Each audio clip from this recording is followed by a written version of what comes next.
Hey fishy folks, and happy Sunday fun day to you. Today, a breeding for profit Pleco update. I'll go over the Pleco tanks and some of the tips and tricks I use to breed for profit for Plecos, which, as you know, everybody wants. If you're a guppy keeper, if you're a cichlid keeper, if you're an angel keeper, you have a community tank, you like Tetras, usually you have a Pleco or two or 100 or 1,000 or whatever. Guys, before I get into the nooks and crannies of the video, do me a favor, go ahead and obliterate that subscription button. Gently boop the notification bell if you haven't done so already. And check out michaelsfishroom.com where you can buy the guppies and plecos I breed here. Also, next weekend, ACA, American Cichlid Association Convention in Cromwell, Connecticut.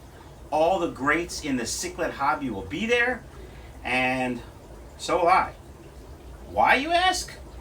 I'm a guppy guy.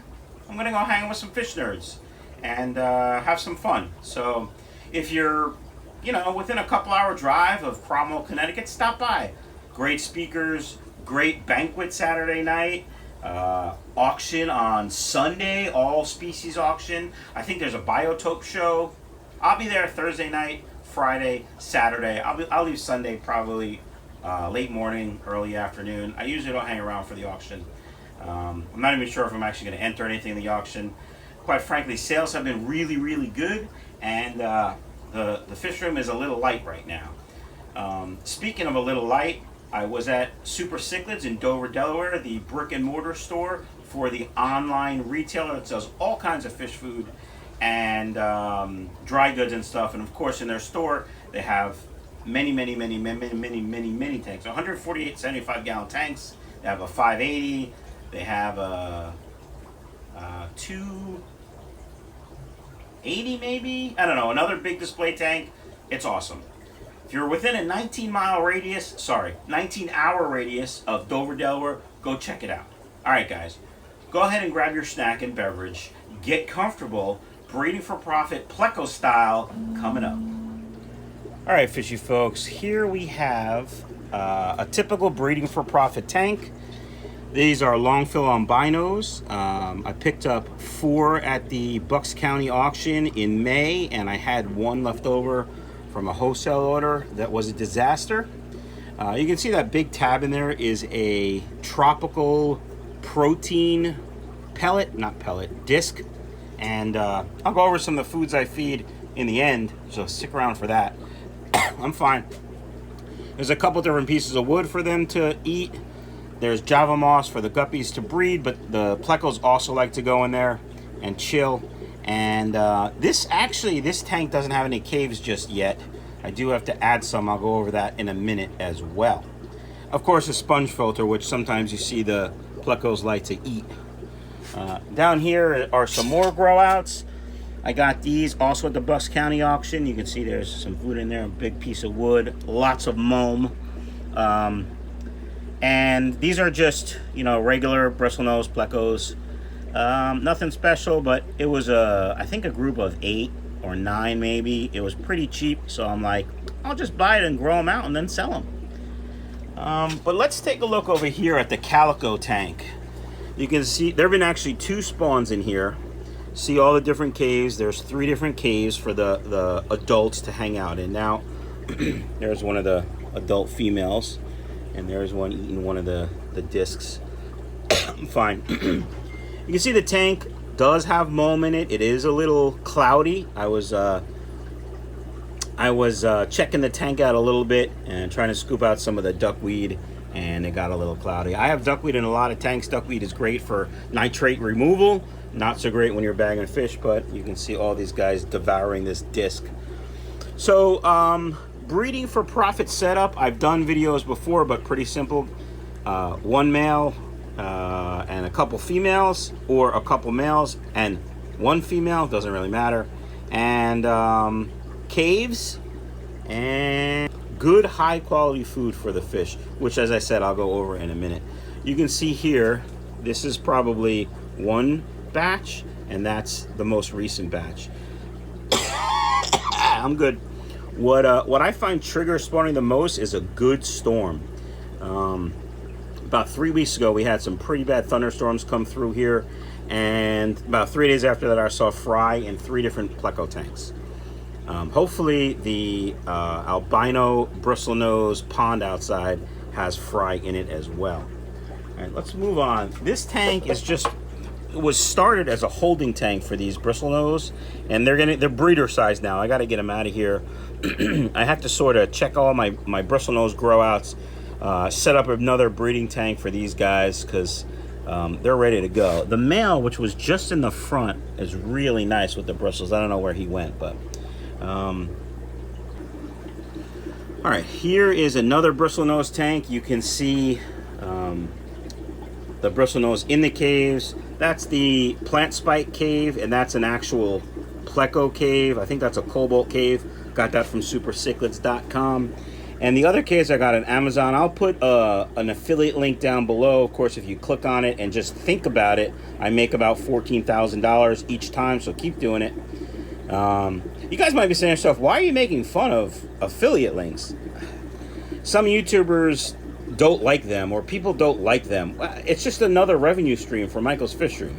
If I'm recommending a product and you buy it, why not make 10 cents or whatever it might be? Anyway, that's an affiliate link.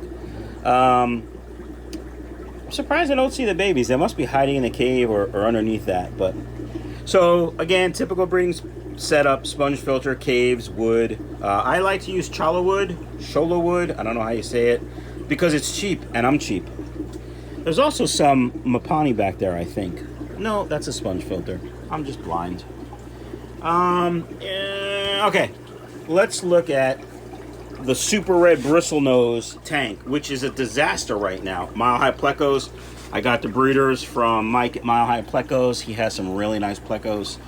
Check him out on Facebook. Anyway, there's at least 3 batches, 3 different sizes here, and now you can see this tank is dirty, as some people would say. No, it just has mold in it. And the reason why it's so cloudy is I was actually cleaning the filter. And of course it's dirty again, but when you do that, it raises up all the muck and mold, and it's in the water column now. But I have my handy dandy aqua clear filter. Love this filter. I'm hoping they go on sale for Prime Day tomorrow, because I want to buy at least one more to help clean the Pleco tanks. I'm good. You can see this has a couple different style caves in it. It's got this one that's kind of like a upside down D. It's got that little tiny one over there, and then that normal one. And in the back, there's a plant water stake like these guys. So in this tank, I have 1 male and 2 female bristlenose Plecos, adults, and all these fry. Now, 18 of these fry, or juveniles at this point, are already spoken for. They're already sold on Michael's Fishroom. I'm having a hard time keeping up. If you guys are waiting for super red bristlenose Plecos, here's the actual size they are now. You can see them eating on that algae wafer. So hopefully by the end of the summer, what is it, middle of July now?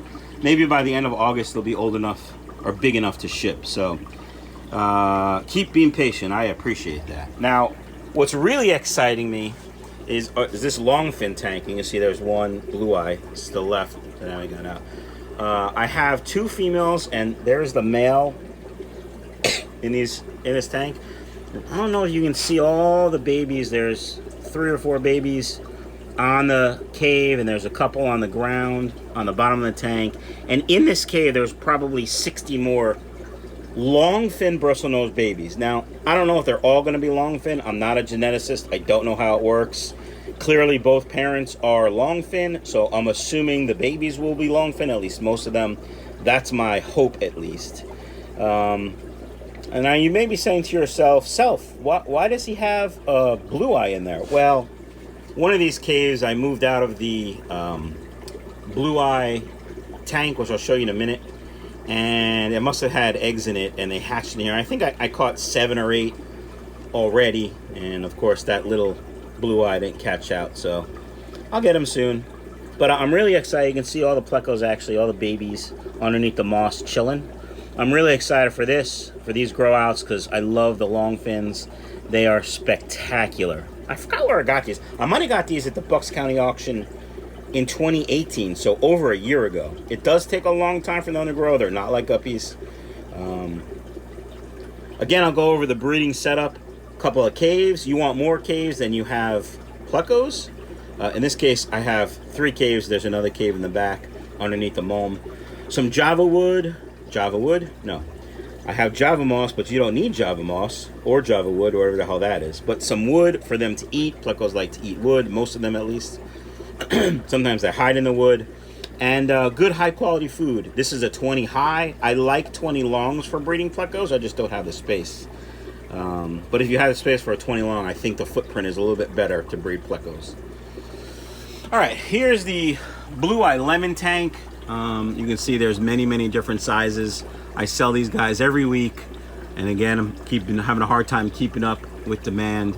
There hasn't been a spawn in here that I can see in about a month.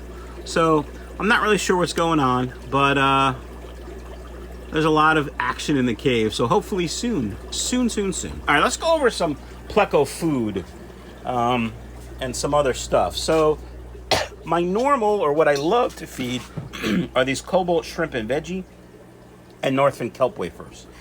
Go to supercichlids.com, check out their website, go to the store, buy all the stuff from them. They are fantastic. Free shipping over $39. Yeah. I also like these French cut green beans. Now you'd be saying to yourself, why French cut? I think, and this is just my unscientific study, they like the insides way better than the outside, and so they won't eat a regular cut green bean as readily as they will the French cut, because the French cut are kind of cut the long way. Now here's the discus, the discs, extra large discs, high protein, tropical food. You see, that's what they look like. 49% protein. It's a little high for plecos, so I'm only going to feed it maybe once a week or so, and we'll just see how it goes. Not the greatest list of ingredients, but I wanted a little bit something else besides the 3 normal staples I feed. So herring meal, shrimp meal, whole wheat, krill meal. Not the greatest, but like I said, I want to try something else. I also try these high algae discs, extra large. I said algae because that's how you say it in Europe, and this is from Europe. Tropical's a brand from Poland. There's a couple of distributors in the United States that have it. I think Super Cichlids was the first. I've tried some of their other foods. It's okay. It's not as good as Cobalt or Northfin in my opinion, but it's not terrible. This has 38% protein, so it's a little bit more in line for these guys. Dried spirulina is the first ingredient, which is most important. They do a lot of spirulina stuff here. Here are the plant watering spikes I get. I'll put an affiliate link down below for you guys to click on and help me make millions. Prime Day is coming up, guys, so click on that link tomorrow, the 15th, and then go shopping. And then I still make like 10 cents, so that's cool. Comes 4 in a pack. I think they're like $15 or $8 or I have no idea how much they are, to be honest, because 15 and 8 is a way different number, but maybe they're like $8 or $9. That's about what I think they are. Anyway, we'll see. Plant watering spikes on Amazon. Kelp wafers. Love the cobalt. French cut green beans. When there's a big sale on cans at the store, I buy plenty of green beans. I feed green beans probably every day, every other day. I kind of rotate between these 3, so maybe in the morning this, in the afternoon this, the next morning this, then at night this. See what I'm saying? All right, fishy folks, that does it for the Breeding for Profit Pleco update. Hope you guys liked it. These guys seem to like this. We'll see how it goes with the other algae wafers. Guys, comments, questions, leave them below. If you have any tips or tricks for breeding plecos, let me know.